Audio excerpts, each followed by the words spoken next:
And so at this point, I would probably rather have 10 $10,000 jobs than one $100,000 job. What's up, guys? My name is Reese Alley. I'm a partner and CEO at a company called SCA Construction. We are a stormwater contractor that did a little under $4 million a year last year. And I want to make this video because I am sitting in a 40-year-old water treatment facility, and I'm actually making a few videos right now. And I want to talk about why we are going back to at least a portion of residential work. And so when I originally bought a part of this company with the intention of growing it and scaling it, we were already doing probably about 60-ish% commercial work. And that is property managers, working with engineers on, just drainage related projects, pipe replacements, detention ponds, dams, all that kind of stuff. And we were pretty adolescent in it. And when I bought in, I basically ramped up all that stuff and created the image that the company is going to be this big industrial commercial contractor, and that's really the kind of jobs that we've gotten. This is a wastewater treatment facility. It is the first one that we did. Did a great job, but there's been some communication errors on what we were supposed to do and what the engineer communicated to the city, and it's there's 94 grand, haven't been paid for yet. Still waiting on it. But after getting the call that we were waiting on this money for something that was completely out of our control from a communication standpoint, that's happened a lot in 2023. And so this video is basically to talk about why we are going back to residential, at least for a portion. Last year we closed out at 3.7 million, like I had said. That's an average of 308,000 a month. Sometimes that blows up to 400, 450 a month. Sometimes it goes down and dips to 200, depending on when receivables come in. But the point is, next year, I don't feel like we will grow a ton. We more than doubled in size in the last couple years, which has been great, but we did end last year at a $300,000 loss, which is not great. And so we're also on a huge cash pinch right now because we had the $300,000 loss, and on top of that, we have over $250,000 in receivables of work that's been done for a little while that we haven't been paid for. And in commercial or industrial work, everybody's got their little reason why they're not going to pay you, or why there's a retainer, or why there's this.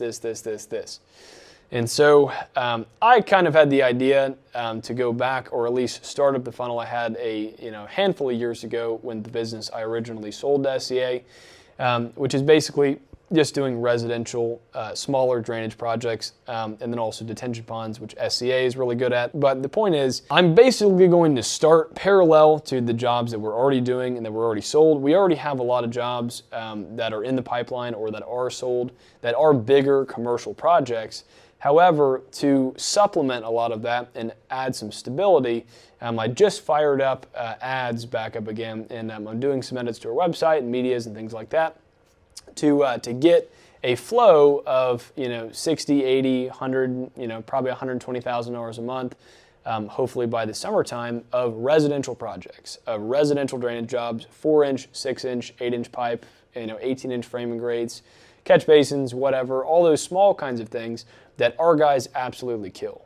And so at this point, I would probably rather have 10 $10,000 jobs than one $100,000 job, because at least on homeowner jobs, you can talk to the decision maker whenever you need something. And relative to these people that we're working with now, where I'm talking to the engineer and he's talking to the city, and then the city's talking to the city council, and it's just, there's all these people sitting in this big circle playing phone, whispering into each other's ears, and it's just a mess by the end of the circle. And so you can never talk to the decision makers most of the time yourself, and then everybody in between typically doesn't know what they're talking about. And so in residential, which is great, you can talk to the decision maker, which is the homeowners, all the time. They're the one that writes your checks. And more importantly, they sign your contract that you made. It's not the other way around. In commercial, they have their own contract, and it's big, and it's been written by a lawyer, and they paid a lot of money to protect themselves at all costs. At least with a homeowner, they can sign your contract. You can talk to the decision makers. And while there's still going to be some errors and miscommunications, it's much easier to get right.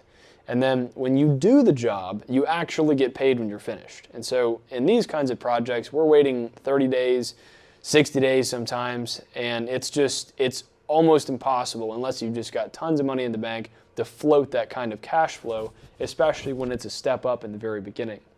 And so going back to residential again, if we did 300,000 a month this year in 80 or 90% commercial, next year, if we could shift that to about 25 to 30% residential, that would add a lot of stability. It would be very profitable, and more importantly, our guys can kill it. We made a really big mistake, and when I say we, I made a really big mistake of chasing that those bigger projects, and at least so fast, just because our people had the skill set that they had, which was in smaller projects, and again, some big projects for sure, but some of the projects we're working with government agencies and cities and municipalities and just these very, very detailed process-oriented projects, it's just something new.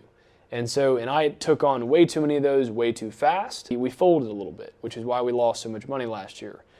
And so I don't think we need to stop doing them completely, but we at least need to slow down and get back to our bases a little bit of the things that are base hits. We know we're going to make money. It's consistent. It's easy. We get paid on time, and as soon as we finish the project. And so I know the main talk of the town is that everybody wants to get into commercial.